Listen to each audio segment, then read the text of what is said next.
We are souls with bodies. We are not bodies with souls. Archetypes are attributes that we exhibit at certain stages of life. You can often see yourself in different archetypes. You know, the archetype, you can be many, you can be one, you can lean into another, and as life takes you on, you become a different version of yourself for your highest best. They are attributes, their thoughts, their feelings, their actions that align with who you are and where you are in your soul's journey. Sometimes that looks like projection in the beginning, where we project our truth onto others, and then it's acceptance, voicing it and speaking our truth and living, embodying, living in our truth, standing firm in it. Whatever archetype you find yourself, just embrace it, embody it, do it. Just step into your power and do it.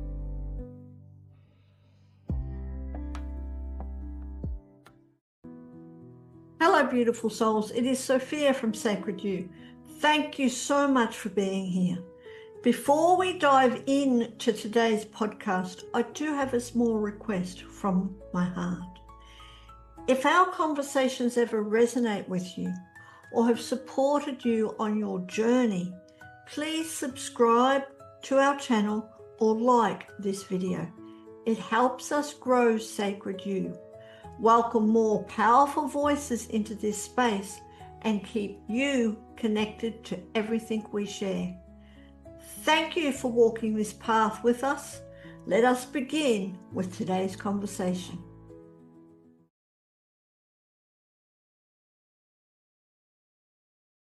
Welcome to the Archetypes of the Soul podcast. My name's Sophia from Sacred You, and I am so very excited because not only is this our very first episode of the Archetypes of the Soul podcast, but with me today is the one and only, the amazing Tywanah Evette.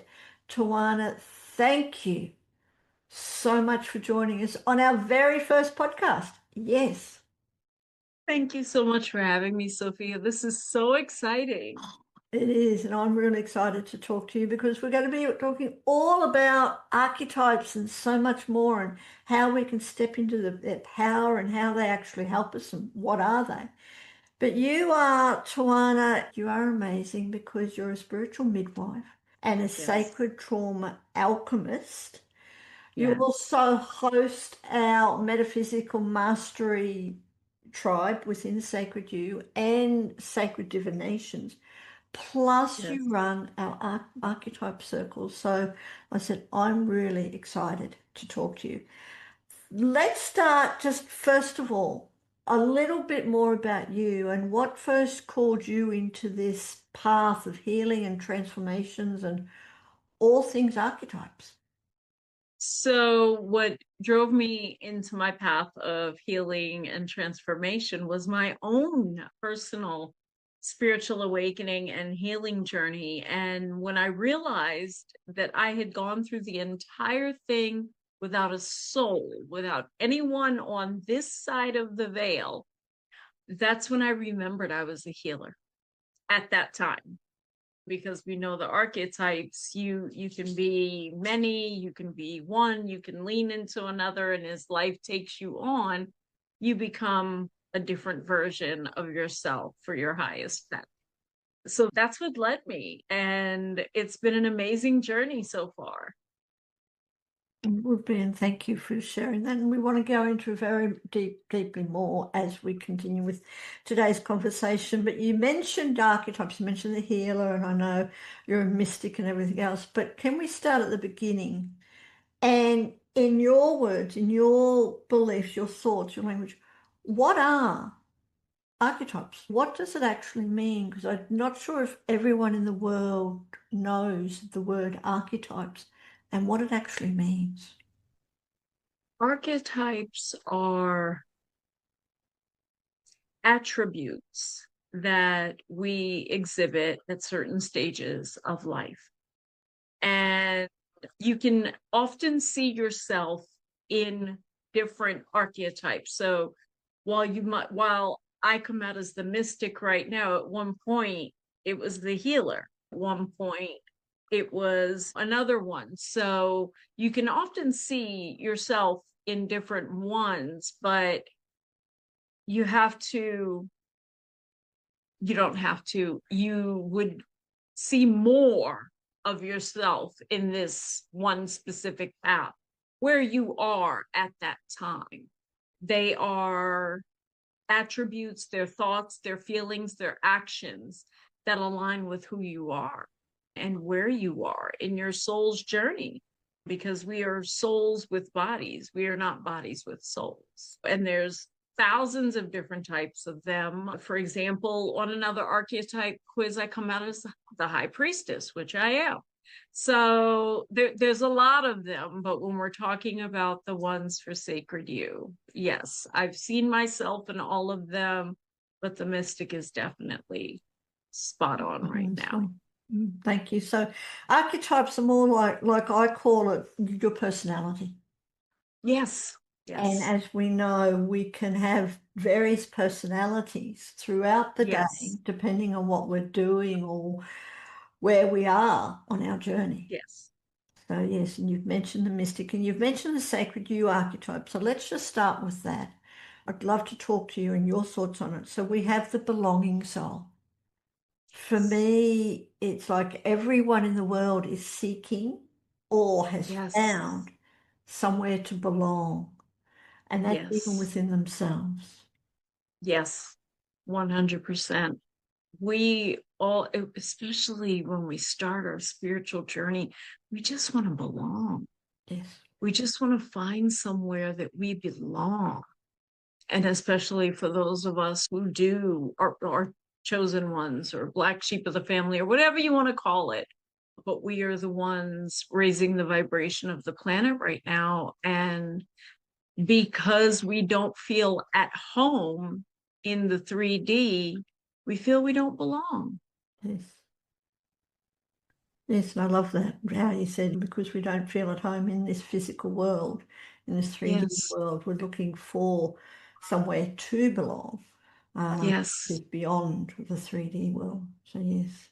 And you mentioned also people who are just starting out on the journey, because, of course, another archetype could be the awakener, where we're waking up, not just to what's happening in the world, but to our gifts and our truth. And our truths. And sometimes that looks like projection in the beginning, where we project our truth onto others, and then it's acceptance, and then it's voicing it and speaking our truth and living, embodying, living in our truth, standing firm in it. Yes. So those are the stages that I've found in life. Yeah, it's so true because it's so true about living your truth, Mm-hmm. really waking up to what is my truth, living my life in my truth rather than living someone else's, Yes. accepting someone Yes. else's, that this is my truth. And that's what I stand, Yes. no matter what that is. Yes.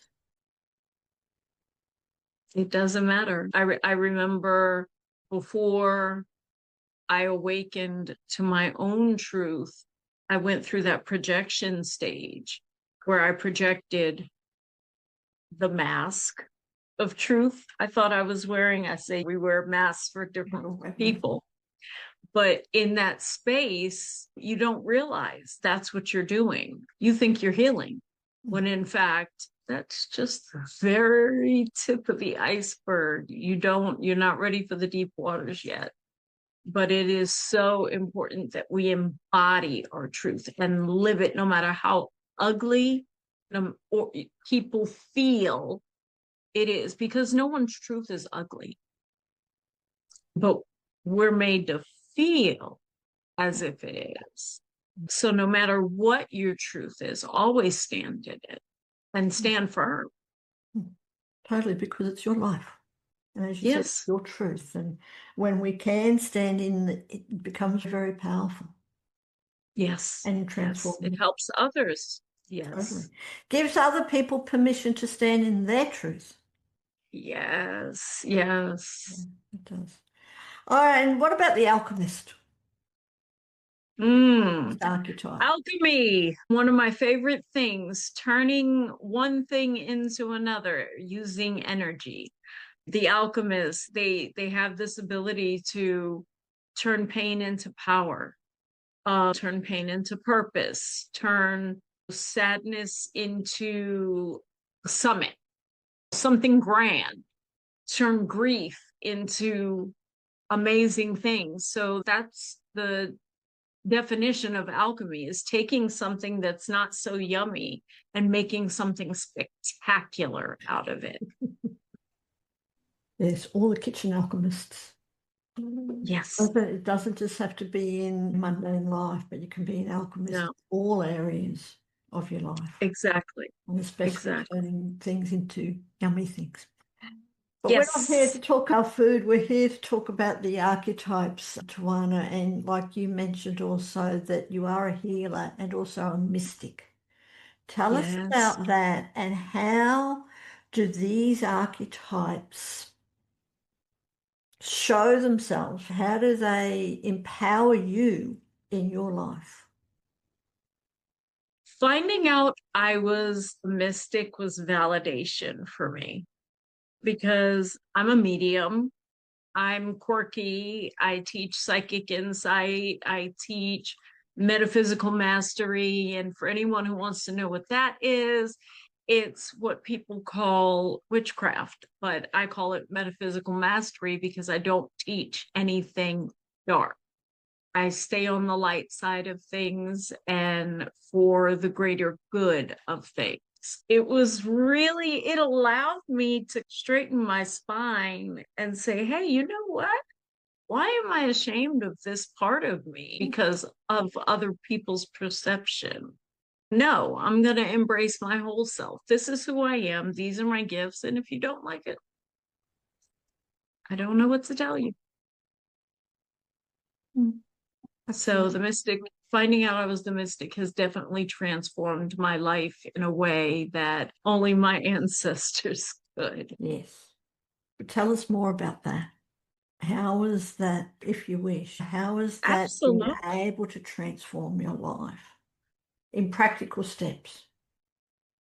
Knowing that I am connected to the divine, knowing that I'm wise, I am observant. I may look like I'm not watching, but I always am. And I take in a lot of information from the other realms. I spend probably 65% on the other side of the veil Mhm. and 35% in the 3D. But I've always got one foot on the other side of the veil. And that's because of the messages and things that I receive. That also means that when I go somewhere, I feel the energy. I can walk into a room of 5,000 people and know the one person who's looking at me.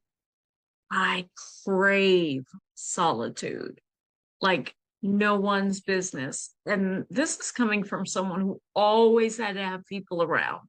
My Mhm. house was always full of company, but now I have to have solitude or I'm just not a kind person.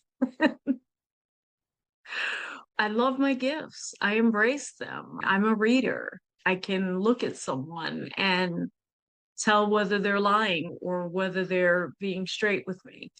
I feel energy, and it doesn't have to be around me for me to feel it. As an example, I called someone the other day and they're like, how'd you know I was talking about you? That I just knew.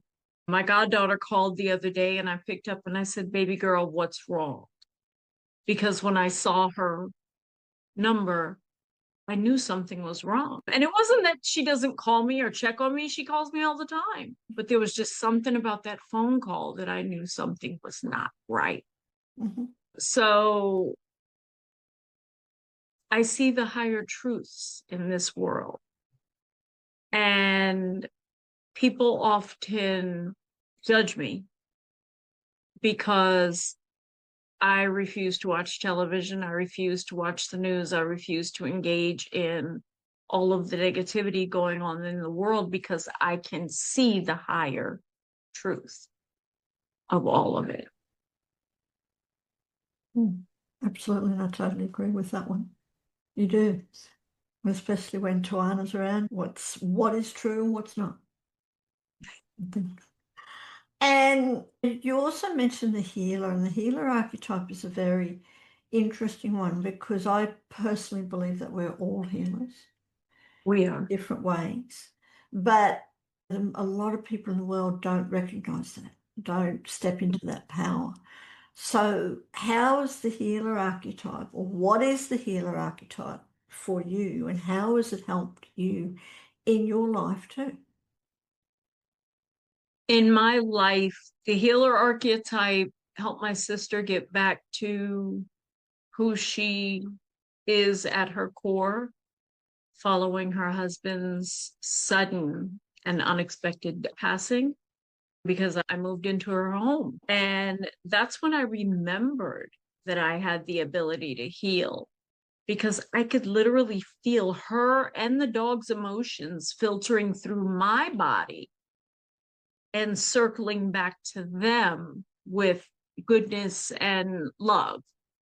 And I held on to the yuck. My body held on to the yuck until I properly learned how to release it.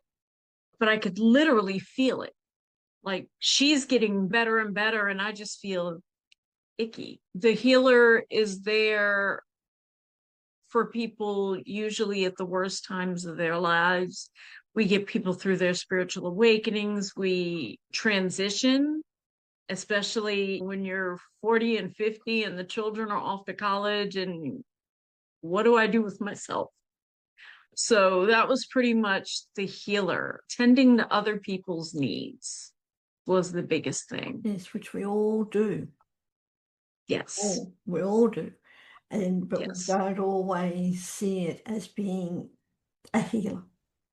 A lot of people, Exactly. especially mothers, just think it's part of their day, part of their job, Duties. their duty, Yes. where it's Yes. actually a divine part of us when we really awaken that, when we step into that power. It And the is. last archetype for sacred you, and then I want to get into other archetypes too, but again, is something that I really believe is the foundation because it's like it's a sacred feminine. We now live in a world where the majority of us, the majority of the women, even the men in this world have forgotten about because it's technology and Yes. all the doingness.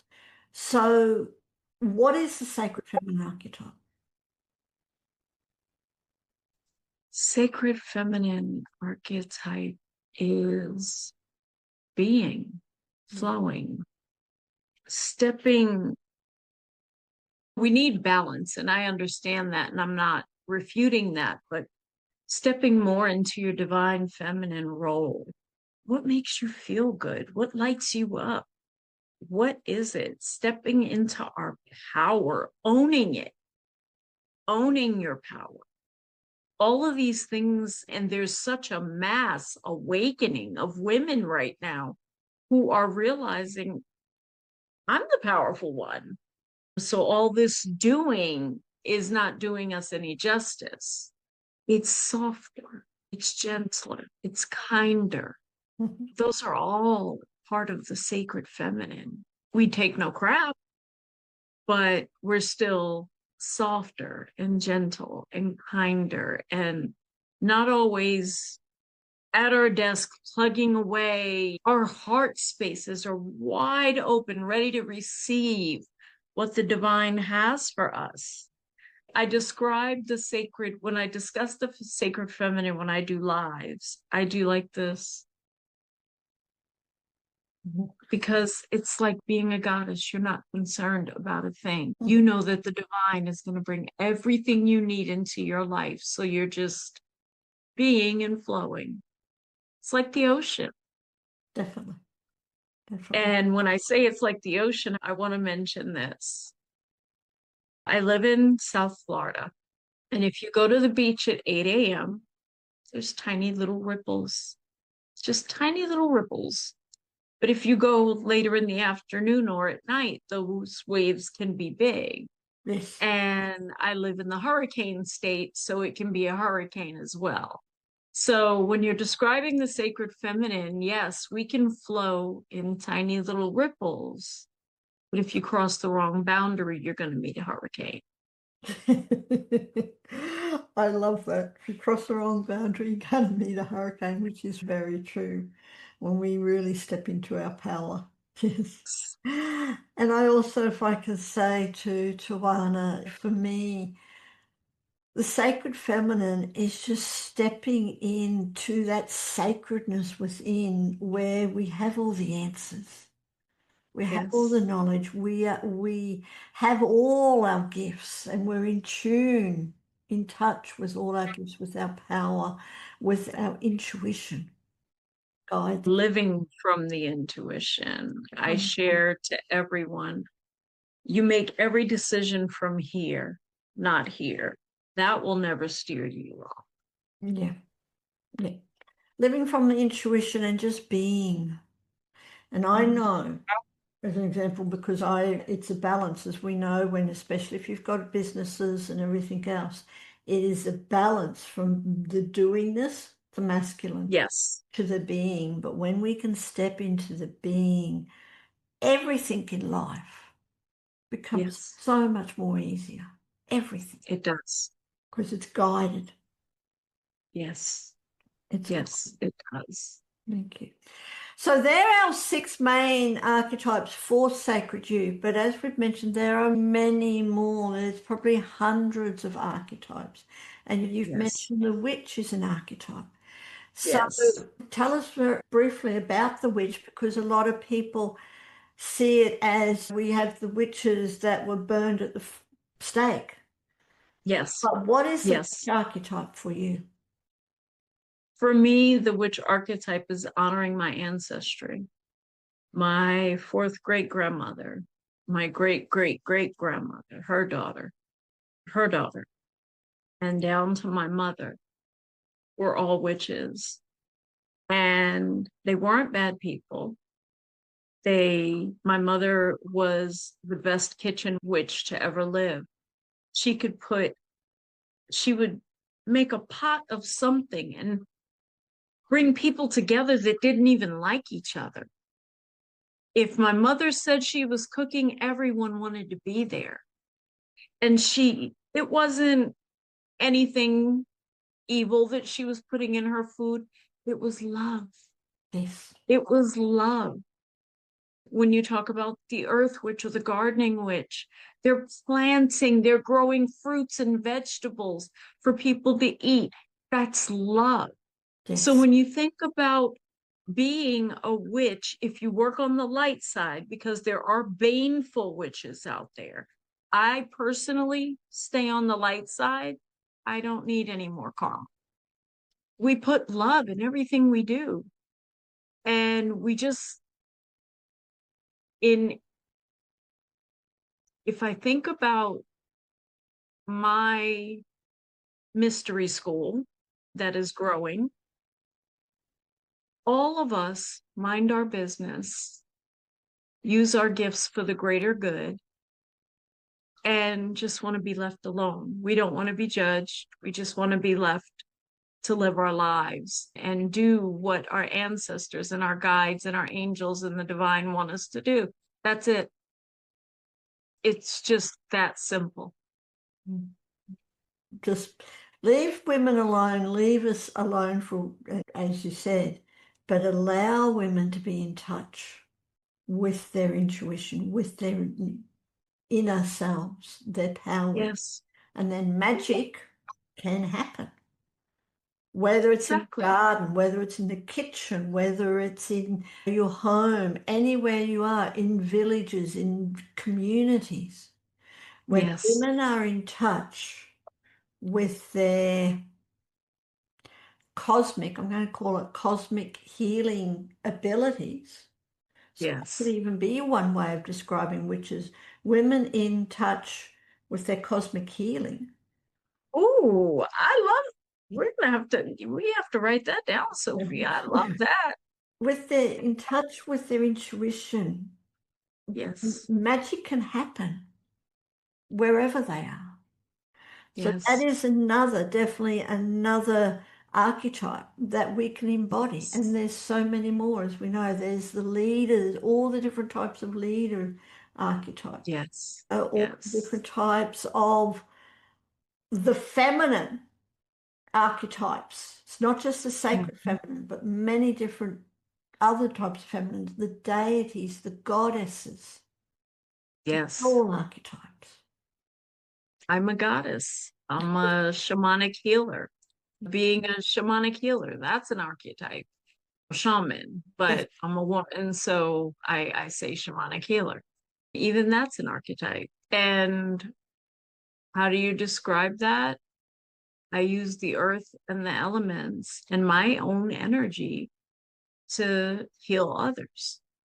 So when we're talking about the divine feminine and archetypes and things, there's nothing evil about them. They're beautiful, in fact. They're absolutely beautiful and should be held as sacred in the highest regard. Absolutely. Totally agree with you because they're very powerful. And I'd love to know, Tawana, before we wrap up, just a couple of more questions, especially about for people who are listening or watching us and they may be very new to this concept of archetypes. What's the first step that they can take to begin their journey of soul discovery, archetypal discovery?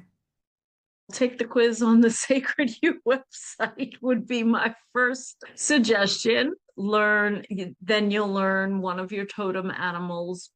That's what we would call it in the shaman's world, the totem animal. What to look for, the signs, the signals, the attributes, and things like that. But if you don't take the quiz on the Sacred You website, what a shame. You can just look up the different archetypes and find where you fit in.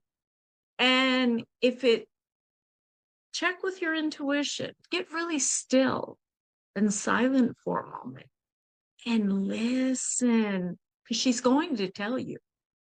She's going to confirm or deny. So get within yourself in stillness and listen and see what resonates with you. And then from there, if you haven't started your healing journey, I would get on it really quickly because you don't want the ancestors to yank you into it like I had to be. You would rather go through it gently with loved ones around you who care and are there, that are not on the other side of the veil. But do that. And then once you find it, embody it, embrace it, Mhm. love on you, and don't hide. Don't hide. There's nothing in this world to fear as far as being hidden is concerned. I used to hide the part that I am a witch. And as of third quarter last year, it was like, why am I hiding this? This is something to value, to nurture. Mhm. It's not scary. It's not mean. Mhm. And so I embraced it and created a mini mystery school that's going to be growing very soon, according to my ancestry. Whatever archetype you find yourself, just embrace it, embody it, and do it. That's my thing. Embrace it and just step into your power and do it. And it's a journey. And Yes, it's not everything happens today. It's a journey of stepping into that power and embody them. And now you yes, mentioned the totem animals. yes. Tell us about that very quickly. And of course, we will be putting more information about the archetypes and the totem animals. But Tawana, tell us in your life, what are totem animals and how do they help So you? totem animals are guides of sorts For example, I was walking my dog the other morning, and the totem animal for a mystic is the owl. It also happens to be the totem animal for Lilith, who was a goddess who was demonized. I was walking her the other morning, and this owl, out of its time zone, they're night creatures, was calling from the tree beside me. And I just smiled because I knew that was a messenger, and I knew that a download dropped in and that it will come up at some point. Mm-hmm. And so they're guides of sorts. They will guide you. They will guide you in your daily life. They will guide you away from danger. Some totem animals are the crows. If you see a flock of crows somewhere, that's danger. That's not something fun to go towards. Crows will often call to you over and over again. And if you feel like you're being followed by one, it's alerting you of danger. Ravens, the same. Most of the animals, if they are alerting you and you can feel that something is off, it is, and you should listen. But that particular day, the owl was just letting me know it's there. And so for me, it was saying, you're finally on the right path now that you've exposed who you truly are. Thank you. And that day was the second time I became a best-selling author. So that was the good news that came with that totem. So listen to them. With the owl, when we see animals or receive messages from them as a totem animal. Yes. I think for someone who doesn't know what their totem animal is, again, like you said with the archetype, it's tuning in to what's around you, to the animals that come to you. Yes. You know, yes. And there's so many different totem animals, so many. There are. Yes, but we will be putting information about totem animals and archetypes in the notes below. So do click on those links, and also click on the links to reach out to our beautiful Tywanah if you want to know more. Absolutely. Your mystery school. And for you, Tywanah, what is a daily or even a weekly ritual that people can use to really anchor in their archetype? Meditation. Okay. Meditation. However that looks for you. Sometimes meditation is dance. If you notice, I am also part West Indian from Barbados. And they will go into a trance-like state while dancing. You're receiving information during that trance-like state that can help you, can aid you into stepping into your power. Or the type of meditation that you and I engage in, where it's stillness, being really quiet and centered, tuning in to what's going on in your intuition, listening to the downloads from the divine, quieting the mind so that everything else around you can speak, and everything else around you can and will speak if you're open to it. Totally. Meditation. Because it's so very true. It's when we quiet, when we go within, in whatever way that may be, whether it is stillness or whether it is movement, we're still connected to that inner guidance. And that's one way, definitely one way, one powerful way of calling in the archetypes. Yes. Knowing which archetype you're embodying, or the energy of which archetype that you need. Very much. Which, as we've mentioned before, you can be all archetypes at different times, and we need those different energies in our lives every day. Yes, we do. So we do. Thank you ever so much. Tell us very quickly also about your archetype circles that you run and how it benefit from them. So the archetype circles that I run, we discuss all the archetypes, and the way you can benefit is just see where you fit. See what comes up, what stirs in your soul when you hear someone explain it? What excites you? What do you get excited about when you hear someone speak? Those are all ways to tap into who you are, the archetype that you are embodying, then plus what you're supposed to do on this earth in the future, in this lifetime. And then the next step would be to heal anything that surrounds that, anything that would prohibit you from fully embracing and embodying your archetype. Heal it. But I love my archetype group. I love that we have all different types and each of us can chime in and discuss and talk about the similarities between all of them, because all of them are very similar to each other. So that's my archetype circle that runs once a month on Sacred You. Thank you. And I'm looking forward to that. And of course, all the details are below because, as you said, Tywanah, it is once a month. So come and join us anytime. Come and do the quiz, find out what archetype you are. Come and join us for all our different archetype circles and so much more. Thank you, Tywanah. Thank you ever so much. Any last words of wisdom about archetypes, totem animals, and how we can use them to really empower us in our lives? Nature itself is empowering. Yes.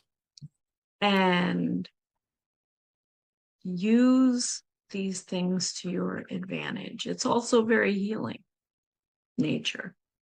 Stay connected, stay grounded, stay rooted. Heal any traumas you have so that you can be the highest version of yourself that you can be in this lifetime. And do not allow the fears of others and the ignorance of others to prohibit you from being who you are. Thank you. Thank you ever so much. It's been a joy. It's been an honor. I look forward to your archetype circles that are coming up, like I said, monthly, and so much more. And going on this journey with you and everyone else about embodying and empowering our archetypes in our daily life. So thank you. Thank you, Sophia. Thank you so much for tuning into today's conversation, our very first Archetypes of the Soul podcast with the beautiful Tywanah Evette, who told us all about the archetypes and her experiences and how she uses them in your life. You can do the same. Click on the links below if you want to know more about archetypes, totem animals, and how you can come and join the archetype circles within Sacred You. Stay connected, stay inspired, stay empowered, and time to tune in to your archetypes. Have a beautiful day wherever you are, and we will see you next time. Bye.